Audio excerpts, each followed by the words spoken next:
बच्चों, आज हम कक्षा 11 की पाठ्य पुस्तक आरोह की पहली कविता पद पढ़ेंगे। इसके कवि कबीरदास जी हैं। कविता को पढ़ने से पूर्व हमें थोड़ा सा कवि के बारे में भी जानना आवश्यक है। बुरा जो देखन मैं चला बुरा न मिलिया कोई, जो दिल खोजा आपना मुझसे बुरा न कोई। इसमें कबीरदास जी के स्वभाव के बारे में हमें पता चलता है।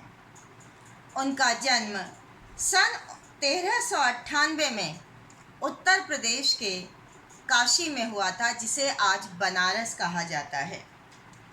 कहा जाता है कि नीरू नीमा नामक जुलाहा दंपत्ति ने उन्हें काशी में एक लहर तारा नामक तालाब था, उसके किनारे से उठाया था। उनकी कोई संतान नहीं थी, तो उन्होंने कबीरदास का पालन पोषण किया।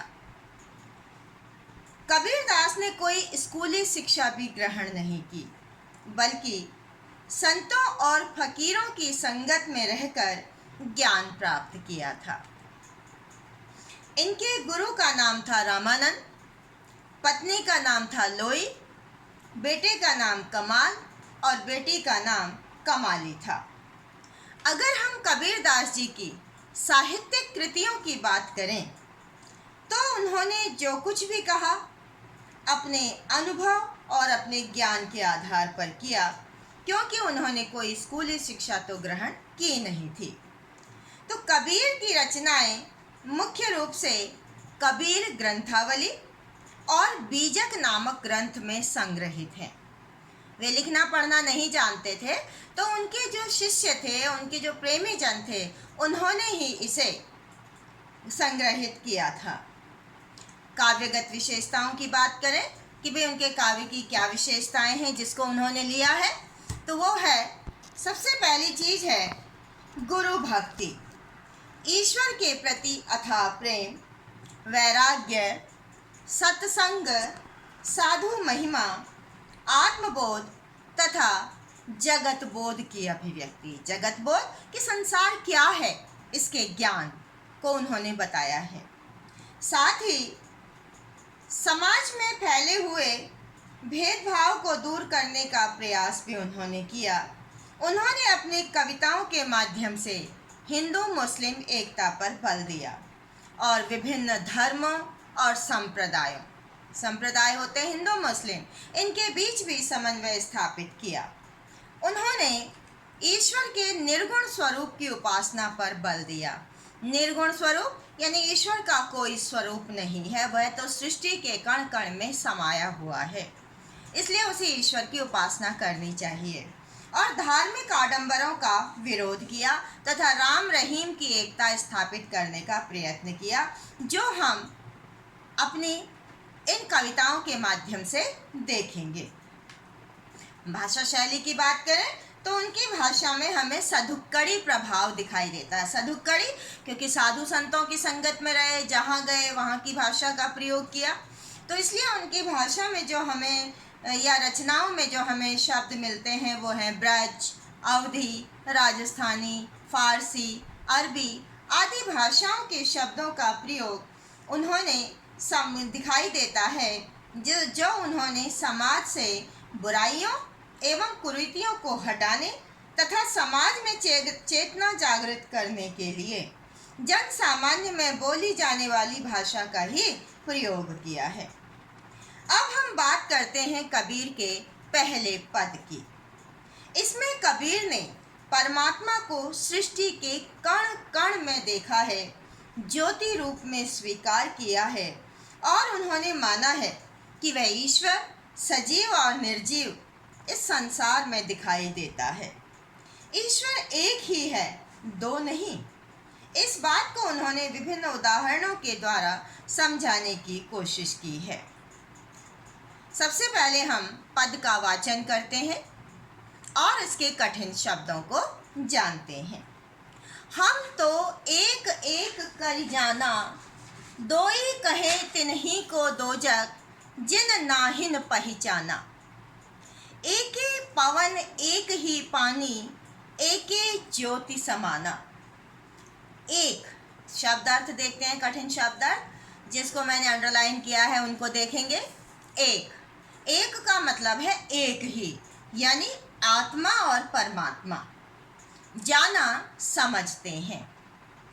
दोई दो, यानी आत्मा और परमात्मा अलग अलग हैं। तिनहि उन लोगों को दोजक नरक की प्राप्ति, नाहिन नहीं जिन जो लोग। एके एक ही, पवन वायु, ज्योति प्रकाश, समाना समाया हुआ है। पहले हम इतना ही देखते हैं। हम तो एक एक करी जाना।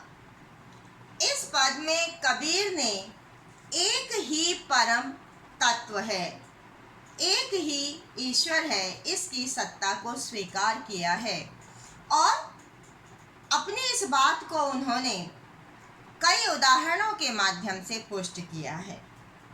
इसीलिए वो कहते हैं कि हमने तो ये जान लिया है कि ईश्वर एक ही है। हम तो एक एक करी जाना, कि हमने तो ये पहचान लिया है कि ईश्वर एक ही है।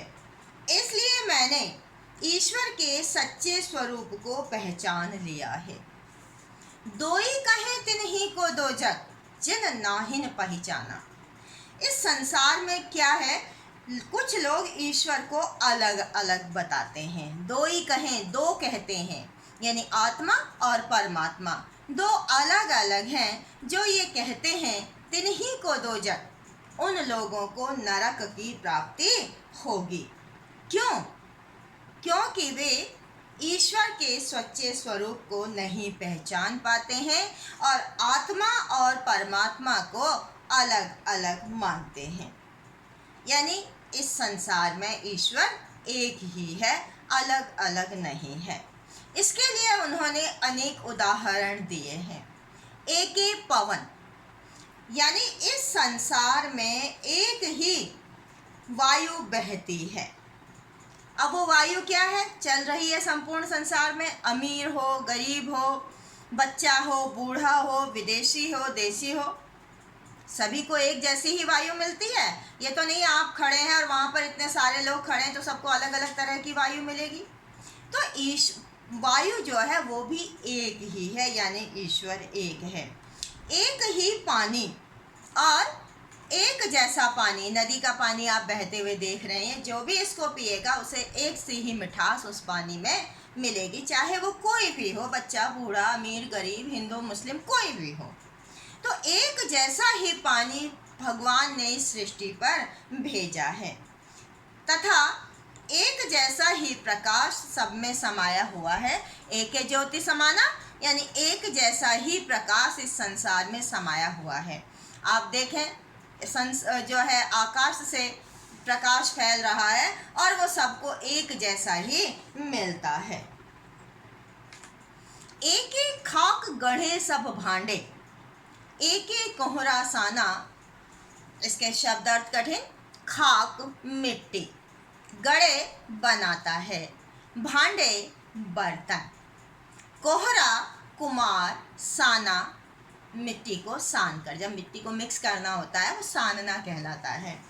इसीलिए कहते हैं कि कुम्हार भी, कोहरा कुम्हार भी एक एक खाक गड़े एक ही तरह की मिट्टी से सभी बर्तनों को बनाता है।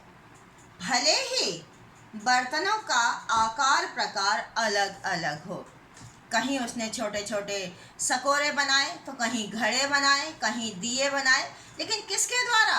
एक मिट्टी के द्वारा, एक सी ही मिट्टी के द्वारा उसने इन सबको बनाया। तो सबका स्वरूप अलग अलग है, प्रकार अलग अलग है।